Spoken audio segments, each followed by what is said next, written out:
Are you ready? Let's go. From AMI Central. Now circling in the neutral zone. Here's the pitch on the way. 36 yards for the win. This. Here comes a big chance. The shot. Is this the dagger?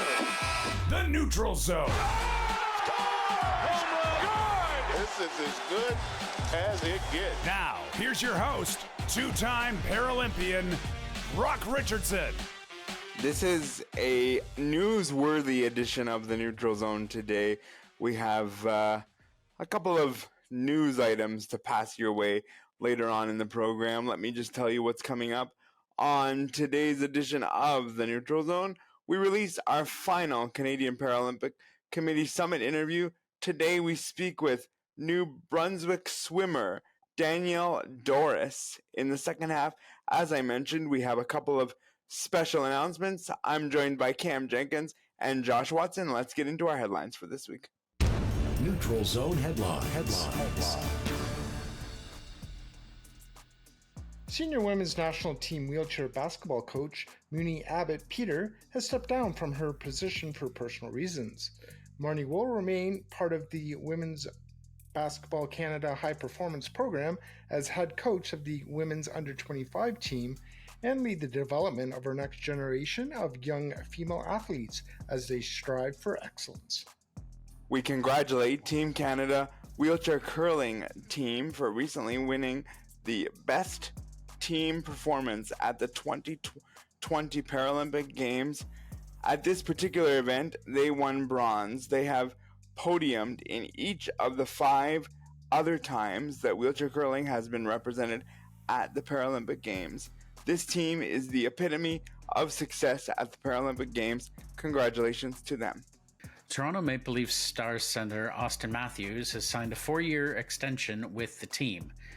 The contract is worth an average annual value of $13.25 million per season, making him the highest paid player in the league. Good luck to the Leafs this year.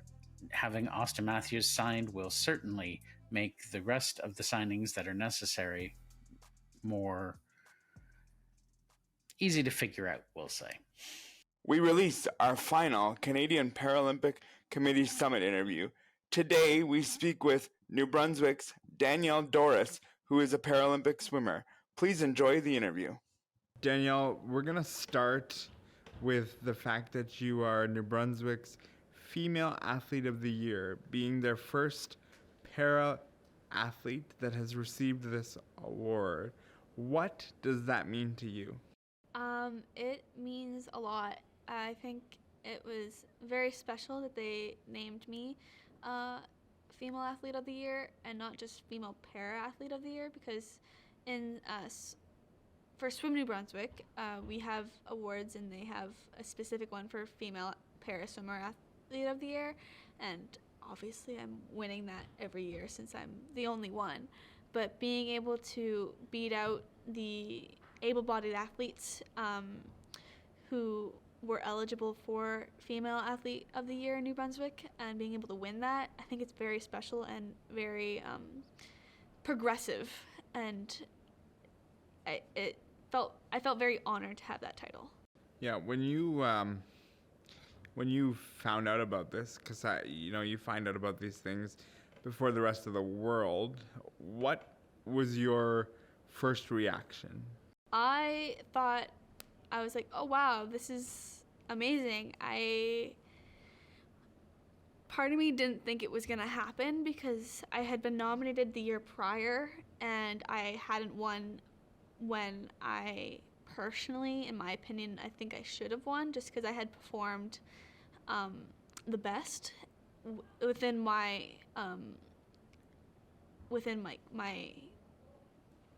discipline, I guess, versus the others in their disciplines. So having won the next year following, it felt very rewarding and very fulfilling, I guess, I would say. So you're 20 now, and you've been swimming for a while. And it's easy sometimes to fall into the trap of, I want to be a kid and I want to just be myself. How do you get yourself out of that track when you get there? I don't think I've ever really been like, I'm a kid, I need to go do kid stuff. I grew up very fast. When I made that first Paralympic team, I put myself in the mindset of, I need to be an adult right now. Let's be professional. I guess in a sense, the way that I'm still acting like a child is I hate replying to emails. It's probably the worst. I think it's like my bad quality is that I suck at emails, and it's very childish of me to just see them and read them but just not reply to them.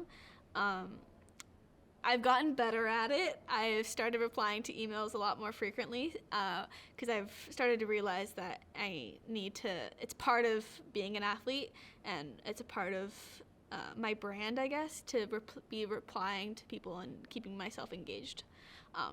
So I think in that aspect, it's where I'm starting to grow more to be an adult. Sometimes we just don't want to adult in life, and Exactly. it's like and it's not even about being a kid. It's just I just don't want to adult. I just want to do my job and go home. And the job for you is para swimming. Exactly. And people say, well, why don't you be a little more personal? Because I have to do a job. I'm here to do a thing, and maybe I don't want to answer emails. Yeah.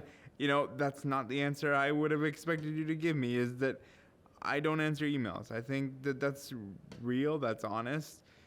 For you, you are one of the top medal contenders for the next games in Paris. How do you not feel the pressure in this and say, I just got to go and do what I have to do? Exactly like you said. I have that mindset of I just need to go in and do what I want to do. I'm not going to perform for others. I'm going to perform for myself. I want it to be, I'm going to go in there and I'm going to do my best, at my best of my abilities. And if it results in those medals, then it results in those medals. If it doesn't, then it doesn't. And I personally won't be upset about it. Others maybe, but as long as I'm doing what I want to do, I'll be as happy as I can. I don't want to let the pressure of defending anything get to me. Is it hard because as athletes we're so programmed in results based? Is it hard? You said the words, which I appreciate, that you're not, medal focused. Is it hard to walk away from games or competitions and say, this one wasn't my best and I should have been here? Or is it as easy as how you just said it? I'm not medal focused as much.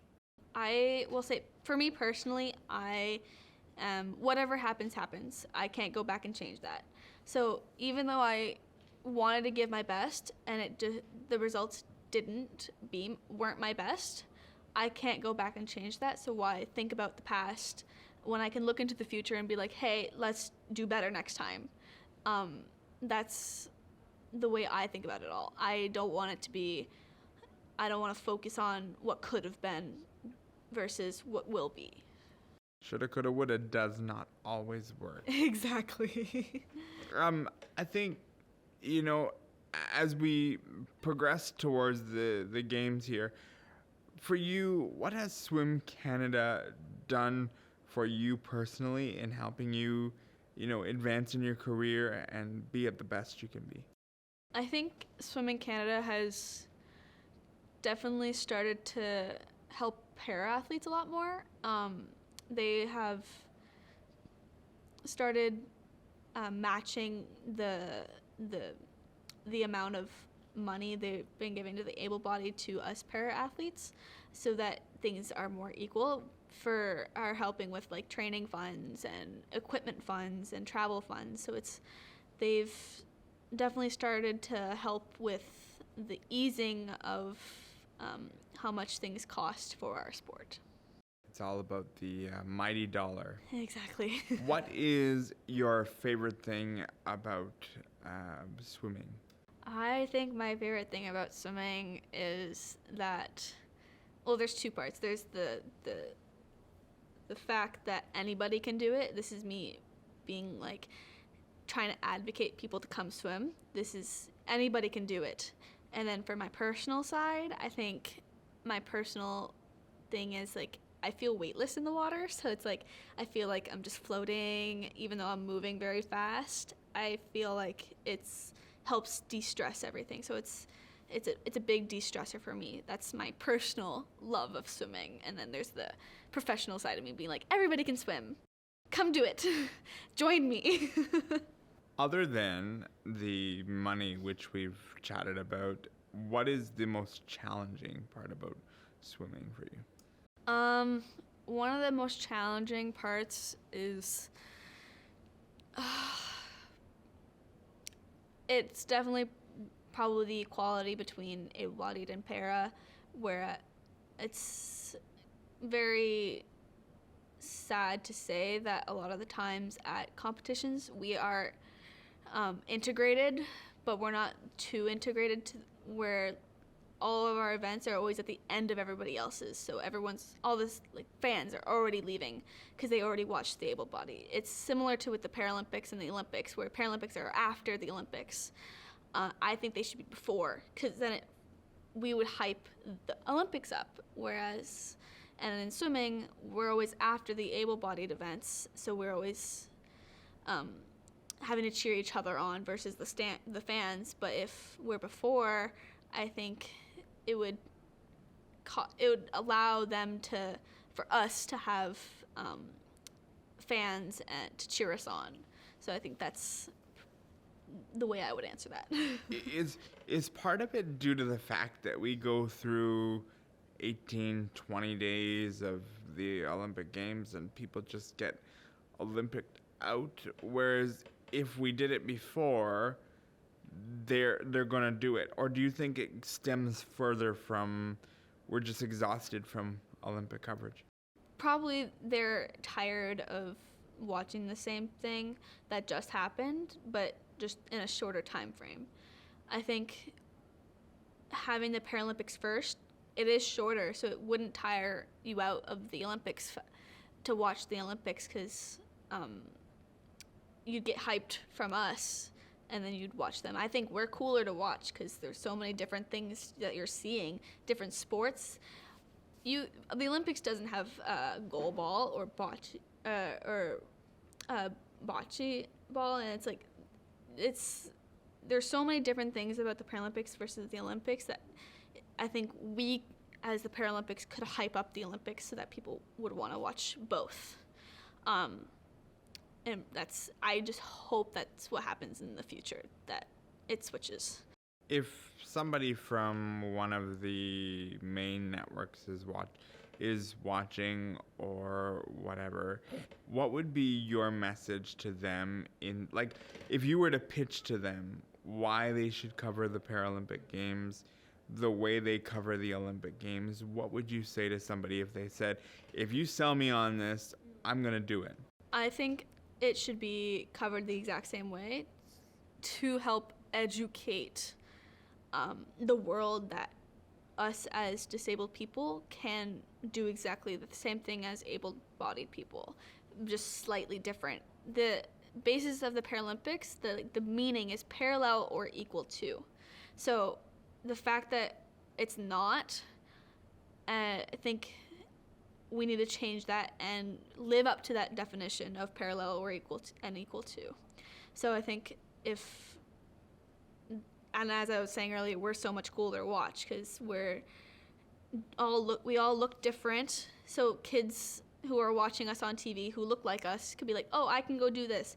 As a child myself, I always thought, oh, I want to go to the Olympics, but I can't because I don't look like them. But if the Paralympics had been on TV, I'd be like, oh, I can go to the Paralympics because I look like them and I can do exactly what they're doing. So I think we need to start having that true saying of parallel or equal to. Very well said. Family is an important piece to what we do, and coaches. What has your support networks meant to you, done for you, for the reasons you're sitting in front of me as a Paralympic, hopeful medalist again for 2024? So I am a big family-oriented person. I had made the decision last year to move away from my family for the first time, and I realized that I hated it, and my mental health was very poor last year, and so I made the decision to move back home, and I'm way better now. I'm really happy. I'm back with my family. I'm back with my home coach, who has helped me get to where I am today, and he was there with me in Tokyo. He's going to be there hopefully with me in Paris. So like, they just help keep me sane and really help ground me into the person who I know I am. How important is consistency in general, but consistency as far as coaches? I think coaches' consistency is good, but also coaches learning at the same time and growing as coaches to be better coaches is good. So like my coach, I had met him when he had just really only started coaching, so he was learning as I was also learning. So we learned together. And so I think that helped both of us grow into who we both are. And I think as long as you're always willing to learn something, coach or athlete, it'll help better you as a coach or an athlete. You mentioned earlier that because of parasports, you've had to grow up quicker than the average person in your age, and I was in a similar situation. For you, because you've had to do that, how do you carry the growth into your personal life aside from parasports? I would say that even though I had grown up faster in my parasport life, I try to keep that life very separate from my personal life. So my personal life growing up, I was still mature because it does transfer over, but I also tried to goof off as much as I could with my friends, even though I was still slightly more mature, slightly more dedicated, more like punctual. I try to like not let the fact that I was growing up so quickly deter the fact that my friends weren't. So like they helped me still act like a kid when I needed to be a kid, which really helped me in my sport life to be able to keep my professionalness to that and only that as I was growing up. Now, as an adult, I can use that professionalness from my sport life and bring it into my personal life. When you woke up this morning and you were coming here and gonna do a whole bunch of media and listen to guys like me ask you a bunch of questions, you had to have had a goal in mind, and we're really getting towards the end of the day as we record this. Did you accomplish your goal in what you hope to achieve? I think I've accomplished my goal. I just wanted to make people smile and laugh and tell my story about who I am and why I love sport and why parasport needs to become more known, and having this many media people come in and ask us all questions is amazing. I did not think there were just going to be this many interviews. It was so many. I think there's been 11 or 12 of them, and it's been an amazing day, and I'm happy that we're getting parasport out there. Awesome. Thank you so much for doing this interview. Thank you We for greatly having appreciate it, and it's so nice to meet you in person. Yes. We've had you on the program before, and we hope to have you on again soon. It was lovely meeting you for the first time in person, and thank you for having me. That was Danielle Doris from Moncton, New Brunswick, para-swimmer, and she was talking about her career in swimming. We hope you enjoyed the interview, and it was a pleasure putting together all of those interviews over the number of months that we've been able to release them. We have some big news to share on a couple of different fronts. First of all, for those of you that might have noticed, Josh Watson was not with us last week, and that's because he was doing something pretty special. So I will let him take the wheel to tell us what he did last week. Thank you, Brock. Last week I was away from the show, as we know. I had the chance to go to beautiful Grand Prairie, Alberta, and go visit my girlfriend, Tammy. We met through Brock about 2 years ago, almost 2 years on September 2nd. And after a lot of consideration and a lot of just humming and hawing and not sure what to do, I finally just got up the courage and said, you know what? She's a wonderful woman and I'd like to marry her someday.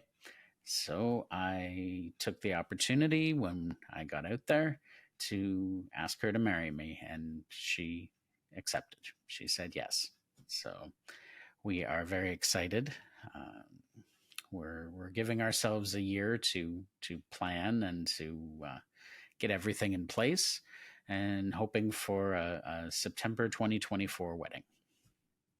I really could not be happier. I'm a very lucky man. She is a wonderful woman. As you're about to find out over the next 30 plus minutes, this panel is an extremely close panel. And I listen, I've been friends with Josh for like ever. And we started as more of acquaintances, and then we reconnected when we got with Voices for Ability, and he was doing some work with Melanie Taddeo, and we've grown closer and closer as he's been a part of this panel. And I could not be happier for two individuals who are probably two of the nicest people that I know, aside from Cameron and Claire, of course, because you got to throw them in there as well. But I just Absolutely. I'm incredibly happy for the two of you. All the best in success, and what a way to start off what is going to be a challenging next few minutes with positive news. So congratulations to you both, and look forward to seeing the next chapter of your life open up, and congratulations. Congratulations, Josh. That's phenomenal news. Thank you. And you've been together for quite a while with her, and you're both lovely people, and I wish you nothing but happiness in the future. I appreciate that, gentlemen. It's certainly been a challenge managing a long distance relationship like this, but we both know what we want in life, and we have similar goals and aspirations, and so it's been a wonderful experience, and I could not be happier. She's warm, she's kind, she's everything I've looked for in a partner. So I'm a very lucky man. And Josh and I had a conversation, and his fiance is a very private person, and so for him to be able to publicly announce this is something big for Tammy and Josh, because Josh is even a relative private person, even though he's on with us every week, and we enjoy that as well. But such a great opportunity for us to be able to celebrate with you and share the news to our audience, which at this moment of the episode, we're like 60 people or so shy of 5,000 downloads since we started this 48, 49 episodes ago now, and it's really something cool. So congratulations. And this is the part of the show where we have another piece of news to share with you. And I have to tell you that Cameron is a genius on social media because I didn't even realize that he had an audio thing attached to his Instagram post. And it was, Cameron, you might have to help me out here, but the song you posted on it was, what was the name of the song? Oh man, I'll have to figure it out and let you know. But yeah, I did it. So I found that song, and I thought it was a good way to give a little teaser, shall we say? Yes. For what you're about to announce. So I'll it was part of a story, and that only lasts for 24 hours. So I'm not sorry. I don't remember what the name of the song was, but it certainly was a song, about the show, about what we've done with the show. And So I don't want to. That's your job, Brock, to let people know what's going on. So I don't want to spill the beans. Yes. I'll let you do that and give my thoughts afterwards. Well, I have delayed far too long, probably, in telling you that if you are familiar with AMI, you know that this is the end of AMI's fiscal year. And usually we have somebody come on and share some news of where the neutral zone is going and what's happening. And today I don't have that. And I'm telling you this because this episode is called the grand finale, because after more than 300 shows, 6 years and 3 months, this here is our final episode of the Neutral Zone here on Accessible Media Inc. And I wanted to spend some time in talking about the Neutral Zone and giving it its due. And I'm going to tell you that I have told Jordan and Mark, who do a wonderful job in editing this program and really make us look as done up and straightened up as possible. And I've told them to let things ride a little bit on this next segment, because we want to share with you and allocate the love and support that we have for the neutral zone. And because of that, as we go through this segment, there may be some emotions that you may see, and that's just because of the love and the admiration we have for this program. So let me start by talking to the second longest serving member of this panel, and that is the one and only Cam Jenkins. And he is been with this program since basically its inception, when we go back to Voices for Ability. I want to get your thoughts. What comes to mind when you think of the neutral zone and what we've done over the last 6 months and 3 years? 6 years and 3 months, as I get that all twisted around. That's okay. I thought it was 6 months. That was a long 6 months. Very much so. So it felt very long. So,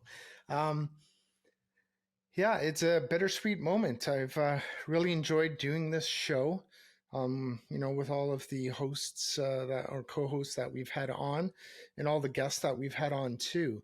I remember back even before the AMI days, where we went to, it was in Port Credit in Mississauga, and we would have to walk upstairs to the studio. And in those days, which isn't good for Brock's anxiety or his whatever you want to call it, nervousness, we would just go up there on the day of, and then all of a sudden we would be like, okay, what do we want to talk about today? And then we just started talking about like whatever was in the news that week for sports. So could have been hockey, could have been football, could have been, the para games, whatever it was. Like we just did it right there, recorded it. Everything happened in that hour.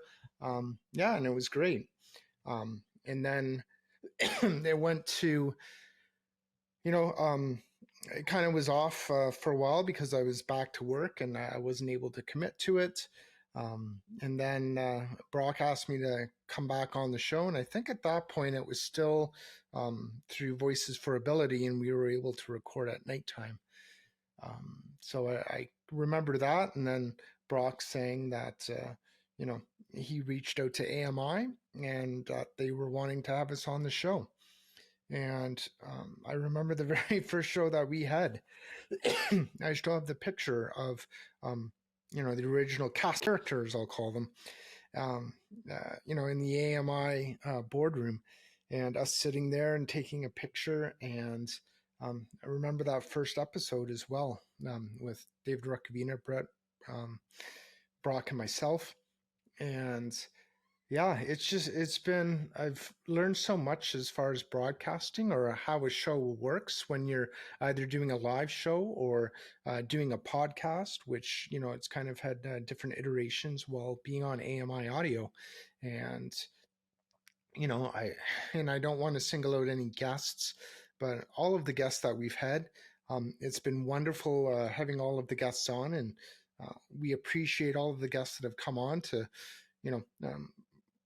talk about parasports and to try to put parasports in the front to be able to get more excitement going about parasports. And that's what we originally wanted to do, is we wanted to put parasports in the forefront, and we wanted to promote parasports and to get it into the more mainstream and get people understanding more about parasports. And talking about the parasports as well, the pro sports as well. It's always fun to talk about that. And, I really love the kibitzing that, being the last show, I guess I can admit it now. Sometimes I would kind of go on the opposite side on purpose, just to kind of... Wait, what?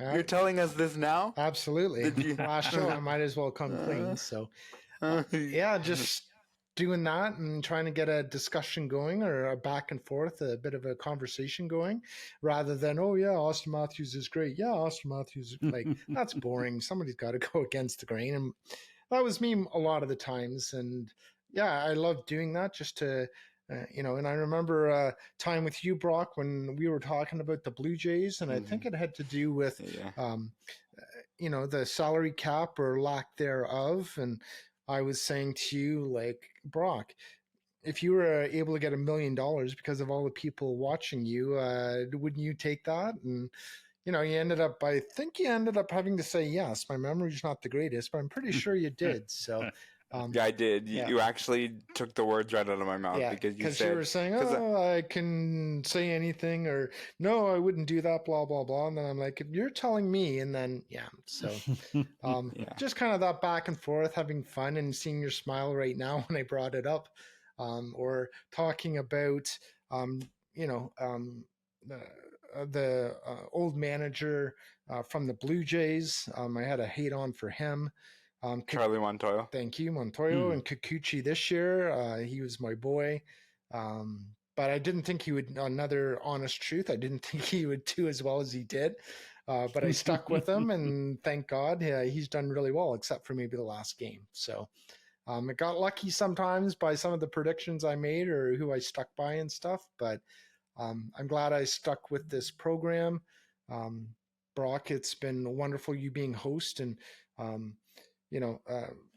putting everything together, although sometimes I would have just liked to have just come up with a topic last minute and talk about it, but I know that's not necessarily good for your health and probably other people on the show. So, and Josh, us going back and forth too and talking about certain things, and you know your stuff, and you did a lot of research into a lot of things, and that was great as well. And Claire being able to have that women's perspective, I think, was a phenomenal way to add to our show as well, during the years that she was on it.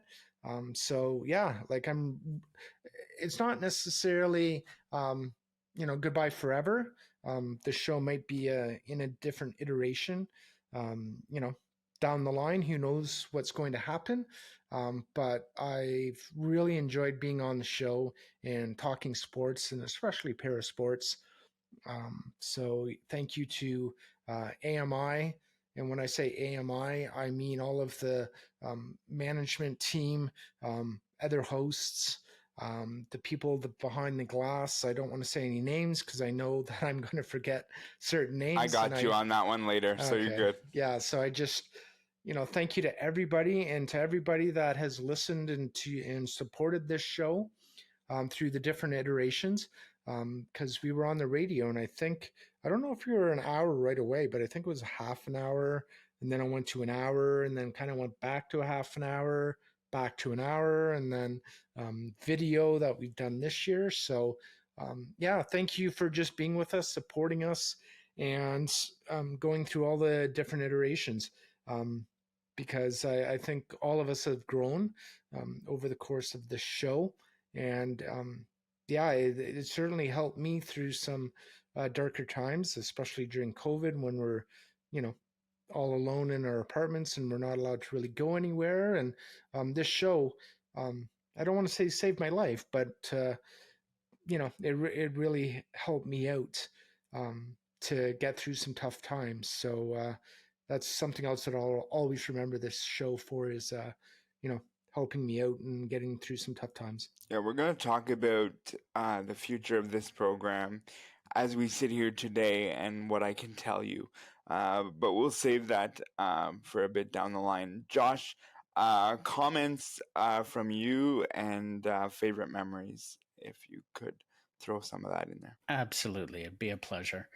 First of all, Cameron, you are one heck of a devil's advocate. I give you props for that. Anytime I thought, okay, well, we're going to talk about this and we're all going to be on the same page and everything's going to be fine, Cameron comes out of left field with something that creates a discussion point. So, but I could never get you going. You were so professional, and like you didn't even bat an eyelash, or your tone of voice didn't even go up like not even a half an octave. So I had to practice very, very hard for that. But no, I appreciate that you always had the best interest of the show in mind. And even if that meant going with an opinion that wasn't always popular, it was well received. One of my first memories of doing the show after being asked to come on after Dave's departure was coming down to our studio down there in Toronto, and of course waiting patiently for our turn to come into the studio after Kelly and Ramya, and not having really met Ramya before. The door to the studio opens, and all of a sudden, out comes Ramya attached to the end of this adorable dog. And this dog had clearly been cooped up for far too long because all she wanted to do was escape. And poor Ramya nearly ran straight into me with the dog because it wanted out, and that was that. So that was quite an introduction to what life at AMI might have been like. Unfortunately, shortly after that day, we ended up in the pandemic mode and working from home as we are now. So there wasn't a lot more of those experiences in studio, but that certainly stood out to me. And I hope that she managed to get her dog trained a little better so that he or she does not pull her down the hallway like she did that day. I am always floored when I think about the number of guests that we've interviewed and the caliber of the guests that we've interviewed. Never in my wildest dreams would I have thought that I would be involved with a program that would interview people like Devin Haru and, of course, Scott Russell when we talk about Paralympics, Dan Schulman when we talk about Blue Jays, Justin Bourne when we talk about hockey. We got to talk to Stephen Brunt about ghostwriting the Brian Burke book. There's just been so many wonderful, wonderful guests, and not always, professional media people either. Some of the athletes we've interviewed have been incredible, and some of them, it's their first time being interviewed and they're nervous and they're scared, but they come on here and they trust us, and we are able to do our best with them to get them through, and we have a great conversation. And then, of course, we've been able to raise some pretty important issues on the show as well, just in terms of some of the issues that Claire deals with in the LGBTQ space, and just some of the more ethical issues in sports. It's been a real what's the word I want here? It's been a safe space for ideas, I think. And that is incredibly valuable because some of these issues may not come to light from a disability perspective if it's not for a program like this. And so, it's been amazing to watch this show grow and progress. I made sure to follow the show as it left Voices for Ability and moved over to AMI. You gentlemen have done a wonderful job in growing this program the way you have, and it was really an honor and a privilege to be brought into such a great program a couple of years ago when I did join, because I had shoes to fill, and I knew I could, and I knew that it was going to be fun. but I didn't realize how much it could still grow. And my own skills when it comes to being on camera, when it comes to being on microphone, have grown exponentially, and it wouldn't have happened without this program. So I'm truly eternally grateful for the opportunity to be here. Yeah. It's it's hard for me because we came to this, like, I brought a bunch of people that had virtually zero broadcasting experience. And I thought to myself, this can be something big. This can be something that I know we can do. And I've still got 15 minutes left to do of this program. And it's, I look at this and I think, did I accomplish everything I wanted to accomplish? And the answer to that is no, because there could always be room for growth. There could always be room for better. There could always be room for whatever. So nothing is ever perfect. But I can say my goal when starting this thing was literally to bring the light of 3 or 4 individuals, whatever the max number was that we had at the beginning of this, and bring the light of disability, whether it was that we were talking about mainstream sports, whether it was that we were talking about parasports.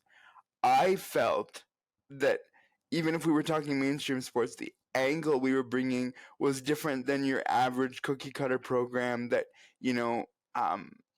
could be the way that it was, and you could get them talking about the Leafs. And I just thought that we brought a different angle to the program, and I know that we switched gears to a Parasports. And I remember having a lunch meeting with the people that were involved with me then, and some of them looking at me going, how the hell are we going to do this? Parasports isn't really readily available to us as is mainstream sports. And I said, you got to trust me, and you got to believe in what we're doing and what we're going to do. And everybody has trusted me and done that. And for me, I'm forever grateful for that. And there's a lot of times that these guys sit in here and I just go completely off the page, and they follow me. or like Mark Aflalo last week, who said, can you do this? And I didn't do what this was, and I just blew right past it. And at the end, he was like, so do you want to do the thing I asked you to do 25 minutes ago?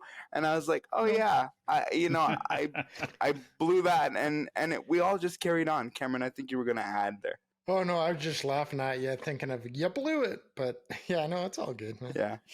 Yeah.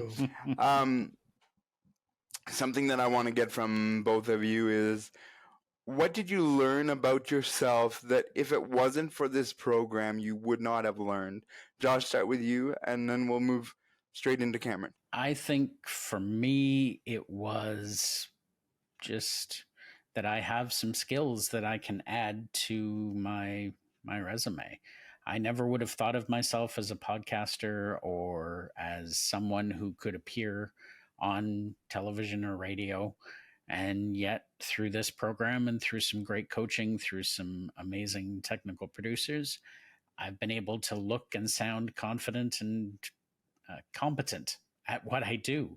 And that's pretty amazing, because most of the time, the only thing I'm bringing you is my opinion on something. I'm bringing no real education or knowledge of the particular topic.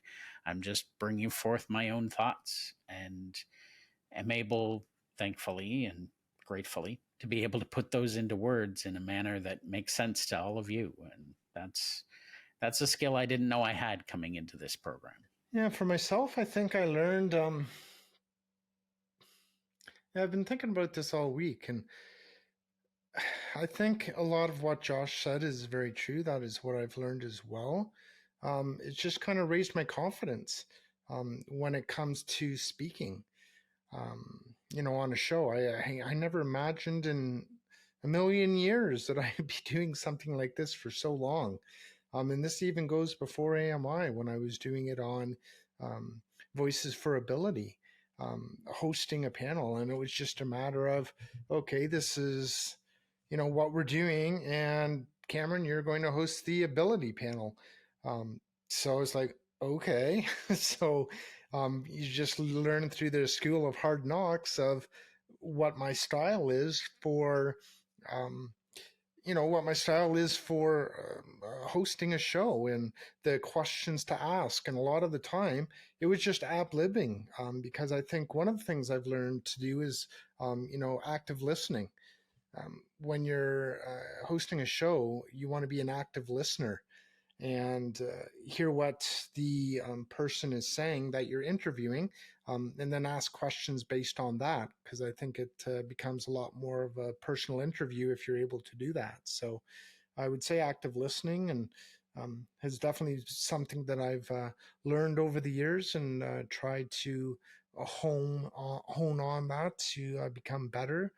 And yeah, just learning how to interview somebody as well, the types of questions to ask, what the audience is looking for as well, being that person to have an opposite opinion, to get a little bit more spice or to get a little bit more talking on the program.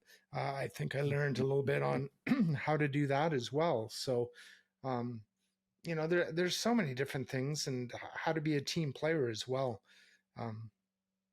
So I think I've learned that as well. And yeah, it's been a great experience, and I wouldn't trade it for the world. And it's been so fun, whether it's been a live show or a podcast, just talking sports. It's been so much fun. There's one panel member missing today because she's at World Championships, competing for Canada, and she has some thoughts that she'd like to share that I will throw to right now before we conclude the program. So as I send this message and connect with you guys and our audience, I am here at the Women's World Parahockey World Challenge, and it's kind of full circle, and the Neutral Zone gang brought me on as a guest and gave me a platform to talk about women's parahockey and growing the game when no one really knew about us. And a few weeks later, they reached out and brought me on as one of the crew, and it's been an unexpected blessing, and I've learned so much, and it's been one of the things that I look forward to the most each week, is hanging out with my co-hosts and being able to talk about sports. And that's really how this all started, even before I came on, is a group of us that wanted to bring not only mainstream sports out to our audience, but to really, really dive in and share the extraordinary world of parasports. And I am forever grateful for the opportunity. And I know that this isn't the end for this group, because I know, aside from being co-hosts on the Neutral Zone each week, we have always been close friends, and we were a group of friends before the show, and we will continue to be a group of friends after the show. And I've had some incredible memories just being a part of this experience, and being able to not only highlight and speak about some of my favorite sports, but being able to talk to my idols and hear their stories and connect with them. And I don't know what else to say other than thank you. Thank you, Brock. Thank you, Cam. Thank you, Josh. And thank you, everyone who gave me an opportunity to come on here and be a part of this. It's been special. And I was definitely someone before this show that didn't exactly know how to use my voice and share my story and be able to give the space for other people to share theirs. And it's really shapes me into the person I am today. And I never in a million years thought I would fall into the industry of broadcasting. And I wouldn't want to do it with any other group. And I think we're going to move forward doing that. And I am excited to see what happens in the future with this group. And in the sports world, we see a lot of excitement and a lot of triumph, but it also brings along a lot of heartbreak. And this is one of those times that it's just heartbreaking that this has to come to an end. And there's not a moment that I won't be grateful for what this show has given me. So again, thank you to each and every one of you. What's next for the program? Well, I can tell you that all four of us are committed to the brand. AMI has been incredibly grateful, or gracious, in giving us the brand of the neutral zone, and so we will be able to carry it on in whatever form. There are some things in the works that I'm not privy to go into detail right now, but I can encourage you to follow us on our social media platforms, in which are on other previous episodes that we have those stingers, and we didn't run them today because we wanted as much time as humanly possible to do this closure. And yes, and so guys, before I close off here, I got a bunch of thank yous, just 30 seconds each, just final thoughts before I do the complete closure of the neutral zone. Cameron, go ahead. Yeah, just thank you so much for allowing me to do this, and for listening in, and for being there. Just listening and being there for us. And it's been an absolute pleasure being on this station. And hopefully you'll see us moving forward. But if not, it's been a fantastic ride. And this really made a difference in my life to get through some tough times. And it was always fun talking sports. So thank you so much. I absolutely echo both of those sentiments. Excuse me. This program has been a place to learn, a place to grow, and a place for four friends to all talk about sports. It's been amazing. And I know the next little bit is probably going to be hard, but I know Brock's going to get through it just fine. We have a lot of gratitude to people at AMI, to the people at Voices for Ability who encouraged us to bring this to AMI in the first place, to all of our guests who appeared on our program over the years, many of whom I still have relationships with through social media, whether it be Brianna Hennessy or Aaron Young or some of our other Paralympian guests. It's been an amazing ride. I remember sitting in on a couple of test episodes with Voices for Ability in Melanie's living room, holding that tiny little voice recorder in my hand as we attempted to do this, and just watching you guys as you went through Voices and into AMI. And you guys have done a hell of a job, and you should be absolutely commended for that. And I don't believe this is the end. I believe this is just see you later. And on that note, here come the thank yous that I have for you. First of all, thank you to Andy Frank, who literally took an idea over 6 years ago and took a risk and said, yep, I'll give you guys a platform. And he did, and he kept renewing us, and renewing us. Thank you to all of our technical producers. Our first one, Nick Lisk. Our second one, Sam Robinson. Our third one, Matt Agnew, Jeff Ryman, Mark Aflalo, and Jordan Steves. Without any of you, we would not look as good as we do or sound as good as we do. And for those that are working on the video podcast, wow, you guys made us look beautiful, which none of us ever thought would be a thing. So thank you very much.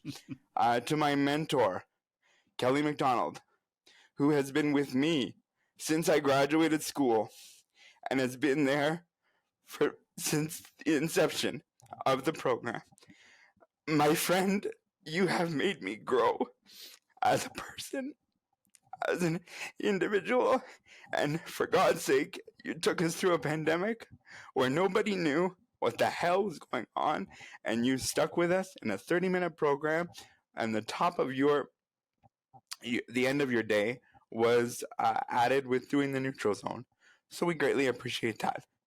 Finally, we thank the audience. Without you, we would not be able to do our program that we do, and we appreciate the continued support of the program. Derek Welsman, who was with us as a technical producer as well, putting in those lovely intros and voicemail IDs and all that sorts of things. Without all of you, we could not have done this program, so thank you. I've been thinking about this for a long time, and where I'm going to end this is tell you thank you, and may God bless, and until we meet again.